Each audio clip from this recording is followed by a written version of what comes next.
Assalamu alaikum.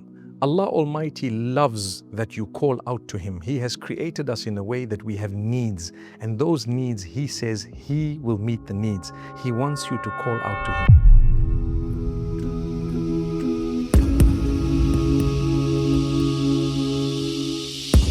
So there are some things that Allah alone can do, like to give you goodness in terms of having a blessed life, to bless what you have in a way that you benefit from it so much, to be able to forgive you to the degree that you earn Jannatul Firdaus, the holistic forgiveness and so on.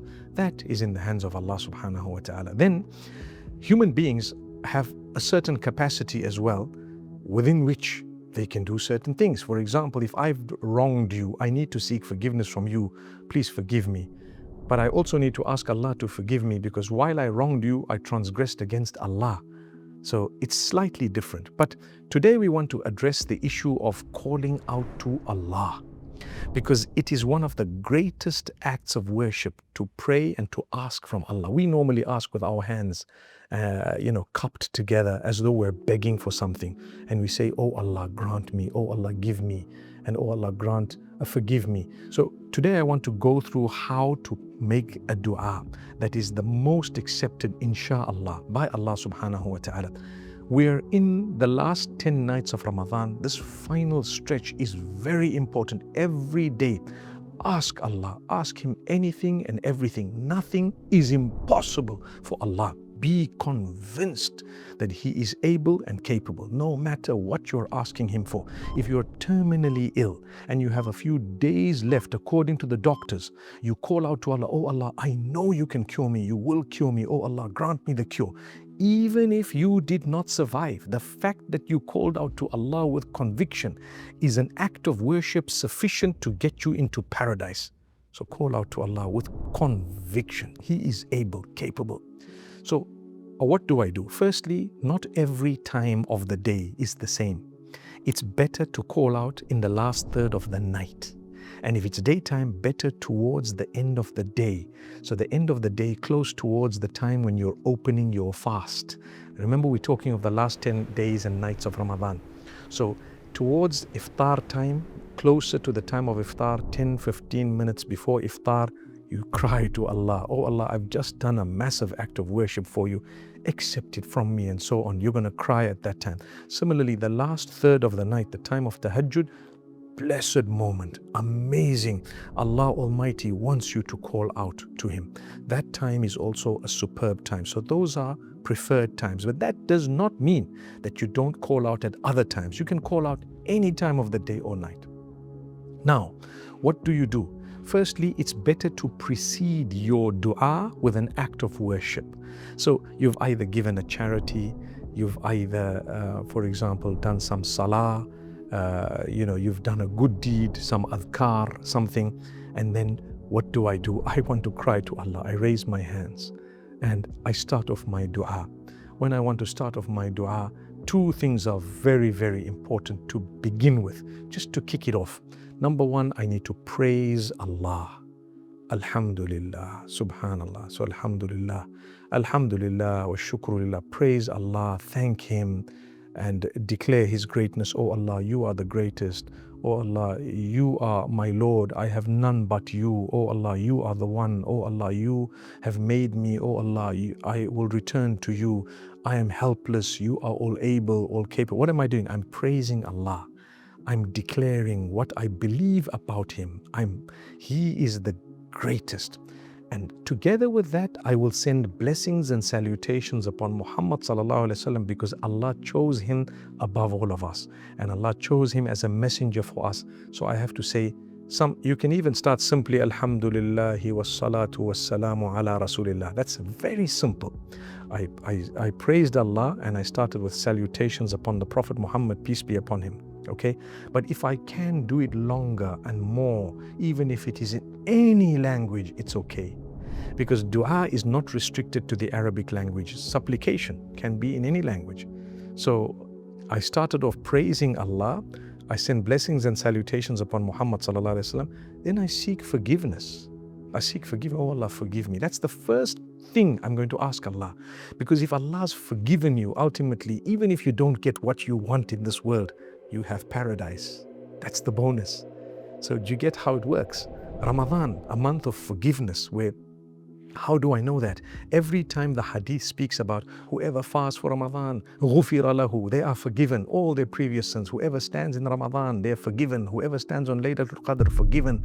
Whoever does this, forgiven. All about forgiveness. You will achieve taqwa, and the fruit of the taqwa is the forgiveness. And forgiveness is achieved through the mercy of Allah. And if you have the mercy of Allah, you get Jannatul Firdaus. Amazing how that skittle effect, you clocked one and every other skittle dropped. That's how Allah works.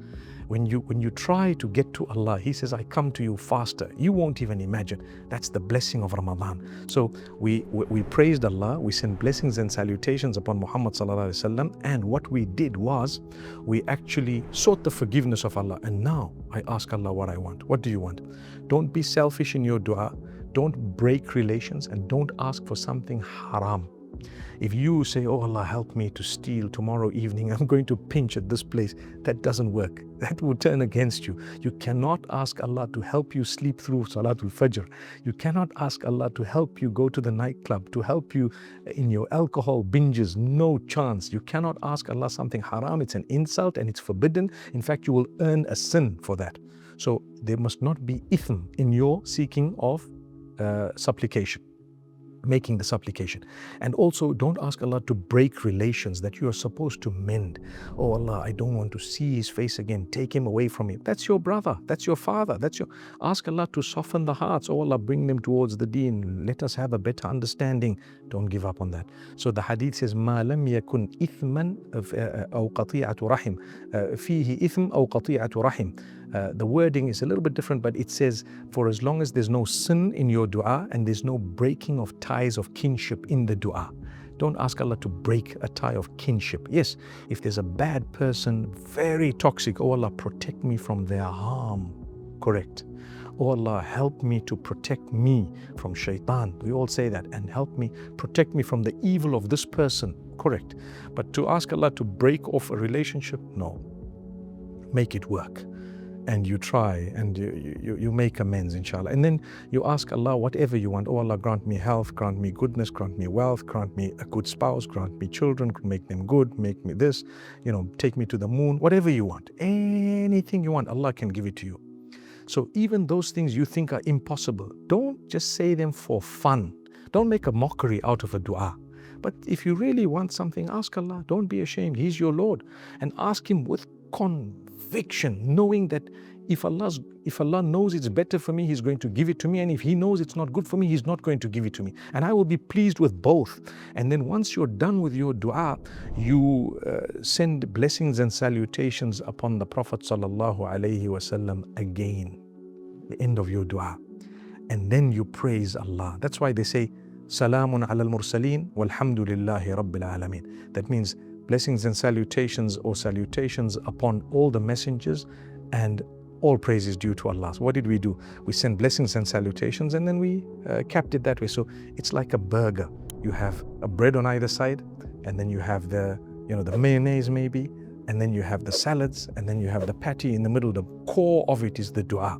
Started with a praise, you end with a praise. You have blessings and salutations. And you sought forgiveness on this side. Okay, there's no forgiveness. You noted the tomato sauce only on one side, right? That's just a joke, mashallah. But then you have the patty. The patty, mashallah, that's the dua, the core of it.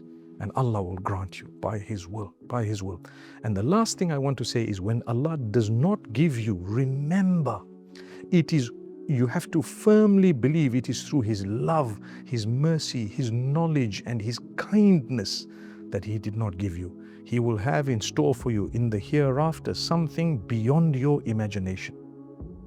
May Allah Almighty grant us our du'as. May we be from those who really know how to make a du'a.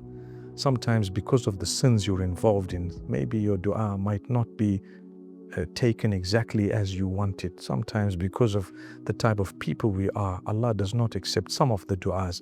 May Allah Almighty never do that to us. Remember, you want something from someone, get onto the right page with them. More so the Lord of the worlds. I want something from him, be on the right page, improve in your dress code, improve in your salah, improve in your connection with Allah, and increase in your knowledge of Allah subhanahu wa ta'ala. See what happens. May Allah bless you all. أقول قولي هذا وصلى الله وسلم على نبينا محمد. قل يا عبادي الذين أسرفوا على أنفسهم لا تقنطوا من رحمة الله إن الله يغفر الذنوب جميعا إنه هو الغفور الرحيم.